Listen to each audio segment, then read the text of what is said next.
नमस्कार, मैं हूं अजय कुमार। आज एक खास पेशकश लेकर हम आपके सामने उपस्थित हुए हैं। हम मानते हैं कि हमारे देश में लड़कियों को आगे बढ़ाने की अत्यंत आवश्यकता है। इसलिए नहीं क्योंकि शायद उन्हें आगे बढ़ने का मौका नहीं उतना मिल पाता, बल्कि इसलिए क्योंकि अगर आप महिला वर्ग को आगे बढ़ाते हैं तो बतौर देश हम तरक्की की सीढ़ियां और चढ़ते चले जाते हैं। लेकिन उस देश का क्या कहेंगे जहां 16 साल की एक लड़की अगर उपलब्धि बनाती है और अपना नाम रोशन करती है तो बजाय इसके कि लोग उसकी तारीफ करें, लोग उसकी बुराइयों के पुलिंदे करने लगते हैं। और खास करके एक धार्मिक रंग दे दिया जाता है और फिर एक समुदाय के लोग लगातार धर्म का आधार बनाकर उस लड़की को दबा कुचला बना देना चाहते हैं। अंततः इतना बुरी हालत बन जाती है उस बेचारी लड़की की कि उसे अपनी उपलब्धि के लिए शर्मिंदा होना पड़ता है। यह दुर्भाग्य सिर्फ हिंदुस्तान में ही हो सकता है, ऐसा नहीं है, बाकी जगहों पर भी है। लेकिन हिंदुस्तान में इस दुर्भाग्य की वजह से आज हालात ये हैं कि हम पिछड़ेपन के एक बहुत बड़े तस्वीर के तौर पर दुनिया के सामने पेश किए जाते रहे हैं। हम बात कर रहे हैं दंगल की उस लड़की के बारे में। जहां फिल्म दंगल आपने देखी होगी, उसमें 16 साल की जायरा ने जो अभिनय किया काबिले तारीफ है। लेकिन जब उसे रोल मॉडल के तौर पर प्रस्तुत किया गया तो पूरी कश्मीर घाटी में उसका विरोध होने लगा। सोशल मीडिया पर उसको ट्रोल किया जाने लगा, तरह तरह की भद्दियां गाली दी गई, तमाम बातें। आइए सबसे पहले दिखाते हैं आपको एक छोटी रिपोर्ट और फिर बहस करेंगे इस मुद्दे पर कि आखिरकार हम कहते कुछ हैं, करते कुछ और हैं। ये कैसा दोहरा देश है हमारा। कश्मीर के माता पिता अपनी लड़कियों को राज्य के बाहर न भेजें, और खासकर बॉलीवुड में तो बिल्कुल नहीं। इसका बहुत बुरा असर होगा। इसी तरह एक और ट्रोल का मैसेज था, महबूबा के साथ फोटो खिंचवाकर जायरा ने मेरी आंखों में अपनी इज्जत गंवा दी। महबूबा वही हैं जिसने हजारों कश्मीरियों की जिंदगी तबाह कर दी। ऐसे लोगों के साथ फोटो खिंचवाने के क्या मायने। इन मैसेजेस से जायरा इतनी परेशान हो गई, या यूं कहें इतनी डर गई कि उन्हें एक पोस्ट लिखने पर मजबूर होना पड़ा। जायरा ने अपने अकाउंट पर लिखा, इसे मेरा माफीनामा समझें। मैं जानती हूँ कि मैंने जो किया है उससे कुछ लोग दुखी हैं। मैं उन सभी लोगों से माफी मांगती हूँ। मैं उम्मीद करती हूँ कि आप लोग मुझे माफ करेंगे। डरी सहमी जायरा ने तो माफी मांग ली, लेकिन उसकी माफी के बाद एक बहस शुरू हो गई। बहस इन सवालों को लेकर, क्या कश्मीर में एक लड़की का आगे बढ़ना गुनाह है?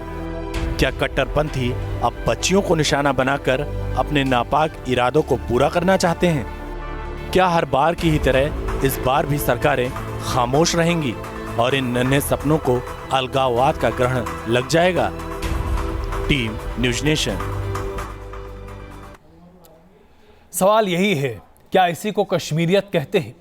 वो कश्मीर जहां पर महिलाओं ने हमेशा अग्रणी भूमिका निभाई है, वहां पर अब 16 साल की जायरा पर इस तरह से ट्रोल कर उसे दबाव डाला जा रहा है कि वो रोल मॉडल नहीं बन सकती, क्योंकि सिर्फ इसलिए वो एक लड़की है। वो एक्टिंग यानी कि अभिनय नहीं कर सकती। हमारे साथ फिल्म अभिनेता शेखर सुमन मौजूद हैं, हमारे साथ अतर दहलवी साहब मौजूद हैं। कुछ ही देर में जम्मू कश्मीर के मंत्री अब्दुल गनी साहब हमारे साथ जुड़ेंगे। सबसे पहले शेखर सुमन जी, मैं आपसे जानना चाहता हूं, जायरा के ऊपर इस तरह की जब टिप्पणियां आपने सुनी तो आपकी पहली प्रतिक्रिया क्या रही?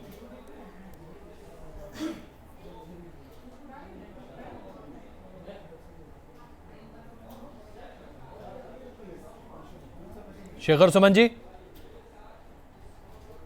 मेरा पहला रिएक्शन तो ये है कि इस कमबख्त सोशल नेटवर्किंग साइट को ही बंद कर देना चाहिए।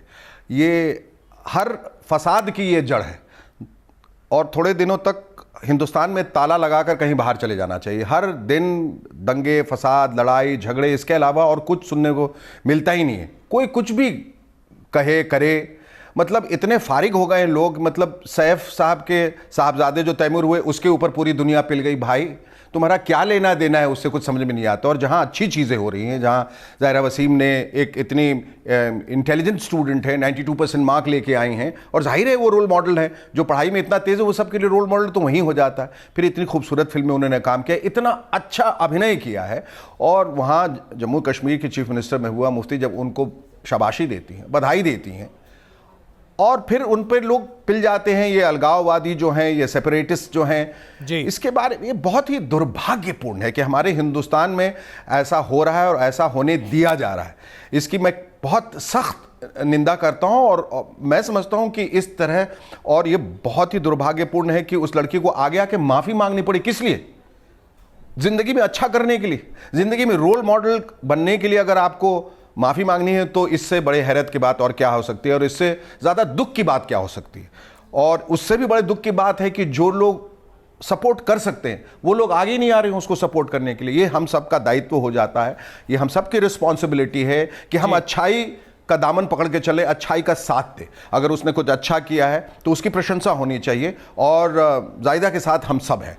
बाकी हमारी फिल्म फ्रेटर्निटी से जाने कितने लोग हैं हमें नहीं मालूम, लेकिन जिन लोगों ने किया है, उनका साथ दिया है, वो कदम उनका सराहनीय है। और जी, ये जो नहीं कर रहे हैं उनसे मेरा आग्रह है कि वो आगे बढ़कर इसे सपोर्ट करें।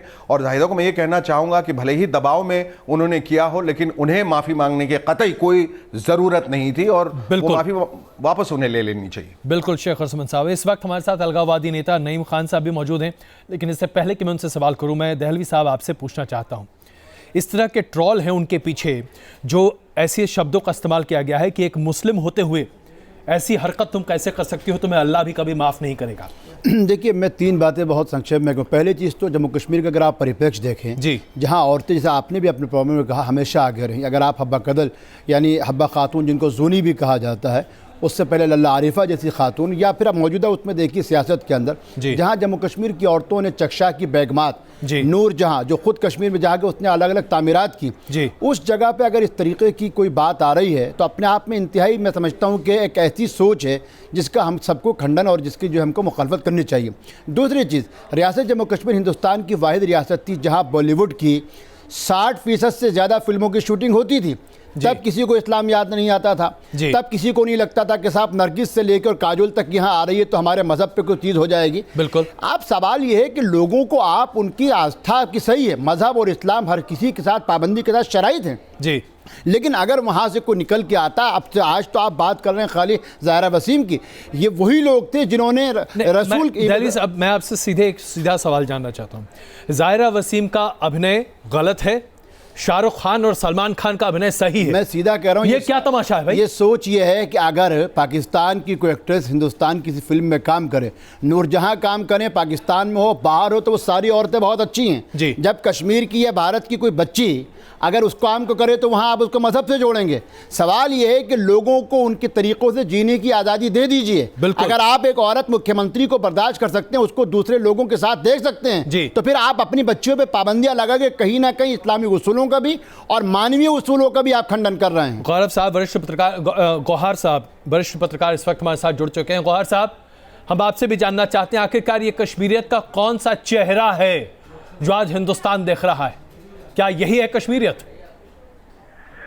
देखिए, सबसे पहली बात है कि इस मसले को इस्लाम से या मजहब से जोड़ना बिल्कुल मैं एक बेवकूफ़ी समझता हूँ। बिल्कुल, ये बहुत ही एक हमाकत है कि कुछ लोग, चंद लोग जो सोशल मीडिया पे ट्रोल करते हैं, तो उससे आप कश्मीर के पूरे समाज पे एक वर्डिक्ट देते हैं कि कश्मीर रेडिकल बन गया, या फंडामेंटलिस्ट है, या रिग्रेसिव सोसाइटी है, या फैनेटिक है, या जिहादी हॉटस्पॉट है।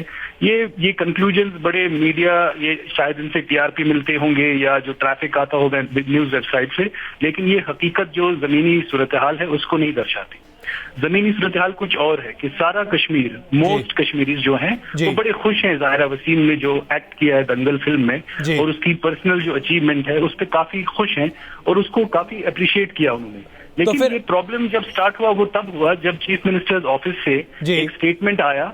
उसके बाद से लोग, जो पिछले 6 महीनों में यहाँ हुआ, जिस तरह से लोग मारे गए और बच्चे जो पैलेट इंजरी से जिनकी आंखें चली गई, तो कुछ सवालात आ गई कि क्योंकि इस जो गवर्नमेंट है, जो हुकूमत है, वो बहुत ही अनपॉपुलर गवर्नमेंट है, तो उस पे जो स्टेट ने ज़ाहिरा वसीम की इंडिविजुअल सक्सेस स्टोरी को अप्रोप्रिएट किया, उस पे क्वेश्चन डिबेट। लेकिन एक मुख्यमंत्री ने, मैं ये जानना चाहता हूँ, एक मुख्यमंत्री ने ज़ाहिरा को रोल मॉडल कहा, इसमें गलत क्या है? नहीं, देखिए रोल मॉडल यहाँ बहुत लोग हैं, ज़ाहिरा वसीम भी रोल मॉडल हैं, जो लोग फिल्मों में जाना चाहते हैं उनके लिए रोल मॉडल हैं, कोई स्पोर्ट्स में अच्छा करता है वो स्पोर्ट्स पर्सन के लिए रोल मॉडल होता है। लेकिन जब स्टेट अप्रोप्रिएट करती है, जैसे यहाँ एक लड़की थी इंशा, जिसकी आंखों पे, दोनों आंखों पे पैलेट्स लगाए गए, उसको अंधा किया गया, तो जब स्टेट उस चीज पे नहीं, देखिए ये दो अलग मुद्दे हैं जिसे एक तरह से जोड़ने की कोशिश की जा रही है। मैं इस पर, मेरी बात सुनिए, एक 2 सेकंड दीजिए, मैं अपनी बात खत्म कर रहा हूँ जी। मैं आपको बता रहा हूँ कि ये जो प्रॉब्लम हुआ वो तब हुआ जब स्टेट ने जायरा की पर्सनल कहानी को अप्रोप्रिएट करना चाहा, तब से ये मसला बन गया। और यहाँ डिबेट हो रही है, किसी को मारा नहीं जा रहा है, जबकि डिबेट बिल्कुल सही है, लेकिन ये बात समझ के परे है कि यहाँ आप कहना कुछ और चाहते हैं, निशाना और माध्यम किसी और को बना रहे हैं। ये कहां तक सही है गौर साहब? नहीं, मैं क्षमा चाहता हूं, मैं इसलिए क्षमा चाह रहा हूं क्योंकि आप ये बताइए कि अगर एक इंडिविजुअल की बात हो रही है, यहां जायरा और उसके अचीवमेंट्स की बात हो रही है, जायरा और उसके अचीवमेंट्स को कश्मीर में अचानक किसी सरकार से कैसे जोड़ा जा सकता है? कोई भी व्यक्ति फ्री है, किसी से ही मिल सकता है। नहीं जोड़ा। देखिए, जो सोशल, आपको भी पता है, मुझे भी पता है, सोशल मीडिया पे बहुत तरह के लोग होते हैं और जिन्होंने कुछ क्रिटिसाइज भी किया, उनमें से भी बहुत सारे लोग थे जो जायरा वसीम की ही एज के थे। तो ये ऑनलाइन सोशल ट्रोलिंग नहीं, खैर मैं इस कम से कम ये बात कहीं से गले से नीचे उतरती नहीं है कि एक व्यक्ति के अचीवमेंट्स को नीचे गिराकर दूसरे लोगों की प्रॉब्लम को ऊपर रखना, ये अपने आप में एक सही नजीम नहीं है। हमारे साथ जाए किसी को बीफ खाने पे, नहीं, ये गलत है। आप मुद्दे से भटक रहे साहब, मैं माफ चाहता हूं आपसे। छोटी सी टिप्पणी ये है कि यहाँ शेखर भी जानते, शेखर ने भी और आपने, वो जम्मू कश्मीर जहां से मैं फिर बार बार कह रहा हूं कि हब्बा खातून जैसी और जूनी, जिसने थिएटर और पूरी दुनिया में जो है कश्मीरी थिएटर जो है आज जो पहचान है वो जूनी और हब्बा खातून के उस पर। अगर आप इस तरीके की बातें कर रहे हैं, पहली चीज़ वो लोग भी गलत हैं जो इस तरीके को पूरे कश्मीर के साथ जोड़ना है या मजहब के साथ जोड़ना है, और वो लोग जो भी जम्मू कश्मीर में हुआ, क्या वो प्लेट्सगंज जो भी कुछ हुआ है वो निंदनीय था, लेकिन उससे ज़्यादा निंदनीय यही है कि उनके इशारे से आप एक बच्ची को इशारा बना, ये भी निंदनीय है। बिल्कुल। अब्दुल गनी साहब इस वक्त हमारे साथ मौजूद है, जम्मू कश्मीर सरकार में मंत्री हैं। अब्दुल गनी साहब, जिस तरह से जायरा के इस पूरे मसले को अचानक पिलेट गन से जोड़ा जा रहा है और उस नन्ही सी बच्ची की तमाम उपलब्धियों को कम करने की कोशिश की जा रही है, क्या इसका आप किसी तरीके से सही मान सकते हैं?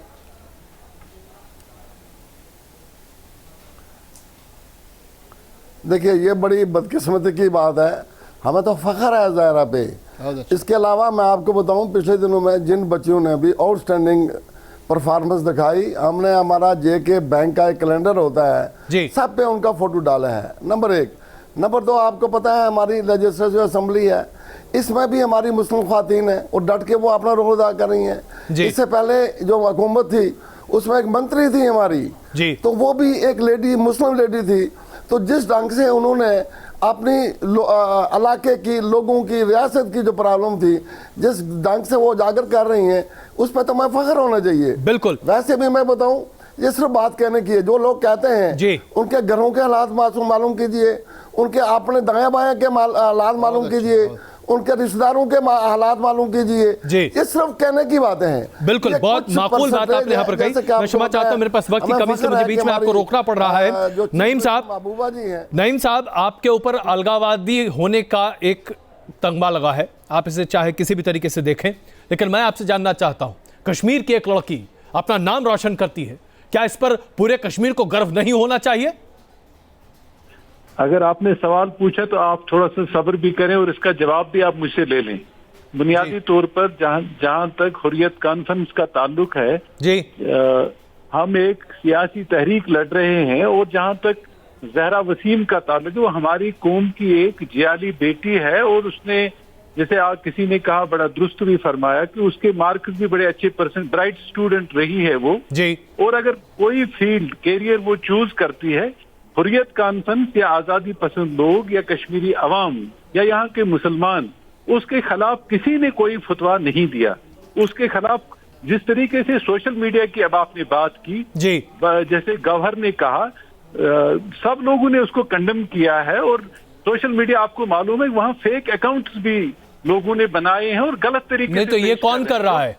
क्या ये वो लोग नहीं है जिन्होंने आज जबरदस्ती जायरा को मजबूर किया कि वो माफी मांगे फेसबुक पर? क्या ये वो लोग नहीं है जो आज कश्मीरियत को बदनाम कर रहे हैं? और ये वो लोग हैं जो आपके होने का दावा करते हैं? लोग थे वो जो यहाँ कश्मीरियों को बदनाम कर रहे हैं पूरे हिंदुस्तान में? कौन लोग थे वो? कश्मीरियों का लिबादा ओढ़ कर कश्मीरी को बदनाम किया जा रहा है। जैसे आपने कहा, हमारी एक ग्लोरियस पास्ट रहा है, हमारी ये जो हिंदुस्तान की, जाहिर सी बात है कोई ना कोई तो है, इसके बारे में आप लोग को खुद सोचना चाहिए। इसमें कोई शक नहीं है कि जायरा की उपलब्धियों को कम करने का जो एक जिम्मा उठाया है एक तबके ने, वो शर्मनाक है।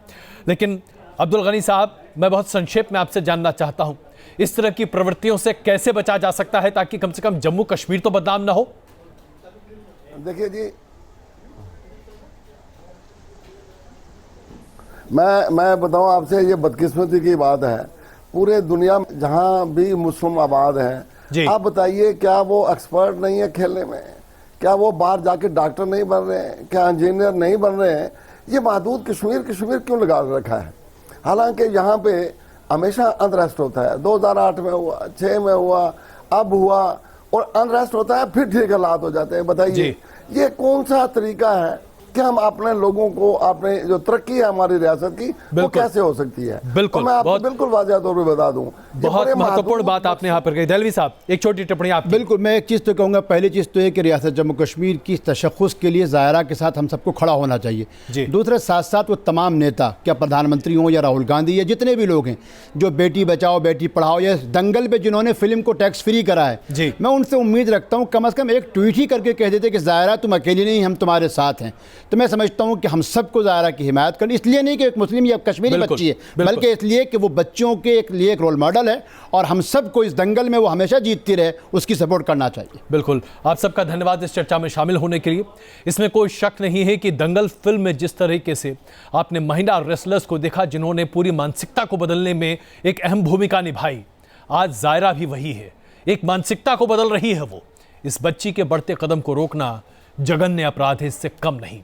आप सबका बहुत धन्यवाद इस चर्चा में शामिल होने के लिए।